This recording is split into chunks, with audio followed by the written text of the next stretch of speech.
Auzubillahiminash-shaytanir-rajim. Bismillahir-Rahmanir-Rahim. Yega nabudu yega नस्ताइन। अस्सलाम वालेकुम रहमतुल्लाहि व बरकातहू। टू ऑल माय मुस्लिम भाई पाकिस्तानी ब्रदर्स, उम्मीद है आप लोग जहाँ भी होंगे अपने हिस्सों मानो खेस होंगे। अल्लाह ताला आप सबको अपने हिस्सों मानो खेस रखे।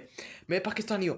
ये जो मोहसिन नकवी ऊपर बैठा हुआ है, यजीद और फ़िरौन मोहसिन नकवी, इसने पीटीआई को, इमरान खान को, पीटीआई के जो प्रोटेस्टर हैं, पीटीआई के जो एहतजाज करने के लोग हैं, अवाम है, उनको फिर धमकियाँ लगाना शुरू कर दी हैं। उनको धमकियाँ लगा रहा है कि अगर आप लोग 8 फरवरी को अपने घरों से बाहर निकले तो फिर आपके साथ वही किया जाएगा जो 26 नवंबर को लाइटें बंद करके इस अवाम के ऊपर सीधी फायर चलाई गई थी, वही आपके साथ किया जाएगा अगर आप लोग 8 फरवरी को अपने घरों से निकले। 8 फरवरी को मोहसिन नकवी धमकियां लगा रहा है, मोहसिन नकवी थ्रेट दे रहा है, मोहसिन नकवी कह रहा है, मोहसिन नकवी हुक्म जारी कर रहे हैं कि हम ये कर देंगे, हम वो कर देंगे। ये मोहसिन नकवी डराना धमकाना निकाल दो, तुम्हें हम लटका लटका के तुम्हें ऐसा बताएंगे, तुम्हारा ऐसा हिसाब किताब लेंगे कि तुम अपनी आने वाली नस्लों को भूल जाओगे। तुम्हारी आने वाली नस्लें जब तुम्हारे बारे में देखेंगी तो वो पाकिस्तान का नाम अपने मुंह से निकालना भूल जाएंगी। तुम अपनी औकात में रहो, तुम्हारी औकात हमें बताने आते हैं कि तुम्हारी असल औकात क्या है, तुम्हारी असल वैल्यू क्या है। मोहसिन नकवी तुम अपनी औकात में रहो तो बेहतर है, अच्छा है। अगर तुम अपनी औकात से बाहर उछल के खेलोगे या बाहर आओ कि अपनी औकात से असल औकात या असल वैल्यू से तुम आकर बाहर खेलोगे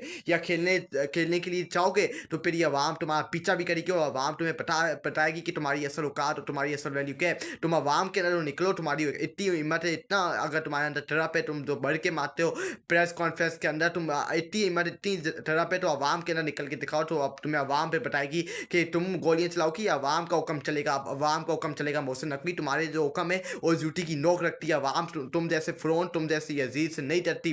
जिस दिन फ़िरौन ये अवाम तुमसे डरने लग जाए इसका मतलब ये मुल्क तबाह बर्बाद हो गया। जिस दिन ये रियासत पाकिस्तान का निज़ाम फ़िरौनों यजीदों से ये अवाम डरने लग जाए, इनकी गुलामी कबूल कर ले, इसका मतलब ये कौम तबाह बर्बाद हो गया। लेकिन ये कौम अभी झुकने वाली नहीं है। ये कौम अपने सिर्फ रब के सामने झुकती है, जिसकी इबादत करती है, जिससे ये मदद मांगती है। उसी रब ने जिसने इसको पैदा किया, इस कौम को पैदा किया, इन लोगों को पैदा किया, उसी रब के सामने झुकती है और किसी के सामने नहीं रुकती, क्योंकि इन्होंने कलमा पढ़ा हुआ ला इलाहा इल्लल्लाह मुहम्मद रसूलुल्लाह। तुम अपने आप को यजीद समझते हो, तुम अपने आप को फ़िरौन समझते हो, तुम अपने आप को अल्लाह खान समझते हो तो समझो, लेकिन ये कौम तुम्हें नहीं समझती। तुम्हें ये अवाम जानती कि तुम्हारी असल औकात, तुम्हारी असल वैल्यू क्या है।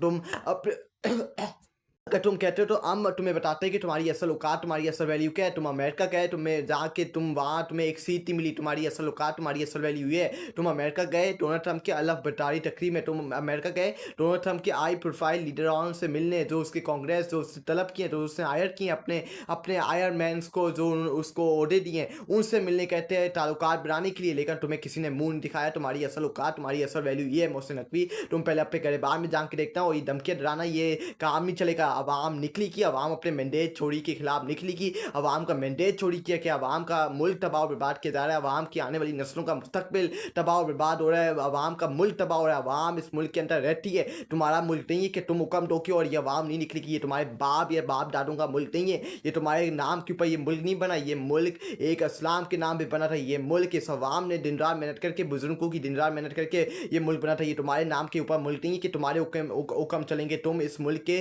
मालिक नहीं हो कि तुम तो जो हुक्म टोके वो सर आंखों पे रख के एक्सेप्ट कर लिया जाएगा। तुम अपनी गरबान में जान के देखो, ये अवाम निकली की, क्योंकि ये अवाम का मुल्क है। 24 करोड़ अवाम अब फैसला करेगी कि इस मुल्क के अंदर क्या होगा और इस मुल्क के अंदर क्या नहीं होगा। इस मुल्क के अंदर ये अवाम पर फैसला करेगी, तुम नहीं फैसला करोगे। तुम्हारे फैसले ये अवाम जूठी की नोक पे रखती है, जूठी की नोक पे रखती है। अपने कान खोल के सुन लो, हमें बताने की बार बार इतनी ज़रूरत नहीं है। तुम अपने एक ही बार अपने दिमाग में बिठा लो कि ये तुम्हारे जो फैसले हैं, जो तुम्हारी यजीदियत है, फ़िरौन ये अवाम जानती हो, तुम्हारे जो फैसले हो अवाम अपने जूठी की नोक पे रखती है। उसके अगर हम देखें, अगर हम बयानात की तरफ चलें तो आइए उसकी तरफ चलते हैं, बयानात की तरफ। उसके बाद आमिर मीर, अगर कायद आज़म मेरे ख्वाब में आए तो इनसे कहूँगा कि पाकिस्तान मत आइएगा, ये गिरफ्तार कर लेंगे। ये आमिर मीर ने कहा है कि अगर कायद आज़म अरशद भट्टी ने आमिर मीर से ये सवाल पूछा, अगर कायद आज़म आपके ख्वाब में आएंगे, तो आगे से आमिर मीर ने बताया कि अगर कायद आज़म मेरे ख्वाब में आएंगे तो मैं उनको बोलूँगा कि पाकिस्तान दोबारा नहीं आना, पाकिस्तान के अंदर आपने कदम भी नहीं रखना, क्योंकि ये जो ऊपर वक्त के यजीद और फ़िरौन बैठे हैं ये आपके ऊपर घटिया तरीन मुकदमे बनाएंगे और ये आपको गिरफ्तार करके सड़कों के पीछे बंद कर देंगे। और ये बात हकीकत है, अगर आज कायद आज़म जिंदा होते तो आज वो यहाँ घूम रहे नहीं होते, आज जेल के अंदर सड़कों के पीछे होते। उनको ये सज़ा दी जाती कि आपने ये मुल्क क्यों बनाया है, पाकिस्तान को, मुसलमानों को आज़ाद क्यों करवाया, आपने ये मुल्क आज़ाद करवा के इन चोरों, इन यजीदों के खिलाफ क्यों बयान दिए, इससे उनको भी सड़कों के पीछे डाल दिया जाता। उसके बाद इमरान रियाज खान, मेरे बच्चे मुझे कहते हैं कि पाकिस्तान वापस चलो, तो मैं इनको कैसे समझाऊँ कि अगर इनका बाप वापस किया तो वो रहेगा नहीं। ये इमरान रियाज़ खान ने कहा है, ये दिल ना, ये आज ब्रेकिंग स्टोरी है। एक साफ़ी, एक बंदा जो अपने मुल्क को बचाने के लिए खड़ा है, अपने नज़रिए से पीछे नहीं हटा, लेकिन पूरा निज़ाम उसको गिराने के लिए लगा हुआ है। इमरान रियाज़ खान कहते हैं कि मेरे बच्चे मुझे कहते हैं कि पाकिस्तान वापसी चलो, हमें पाकिस्तान की याद आ रही है, हमें अपने मुल्क में वापसी जाना है। लेकिन इमरान रियाज़ खान कहते हैं कि मैं अपने बच्चों को कैसे समझाऊँ कि अगर आपका बाप वापसी उस मुल्क में गया तो वो आपको ख़त्म कर देगा, आपका बाप ज़िंदा नहीं रहेगा, आपके बाप को माइनस करने की तैयारियां मुकम्मल हो चुकी हैं। मैं कैसे अपने बच्चों को बताऊं कि मैं पाकिस्तान नहीं जा सकता, आपके बाप को ये ख़त्म कर देंगे, मार देंगे। ये इमरान रियाज़ खान ने बात की है। उसके बाद हम देखिए तरीके इंसाफ से दरख्वास्त करेंगे कि 8 फरवरी को एहतजाज ना करें।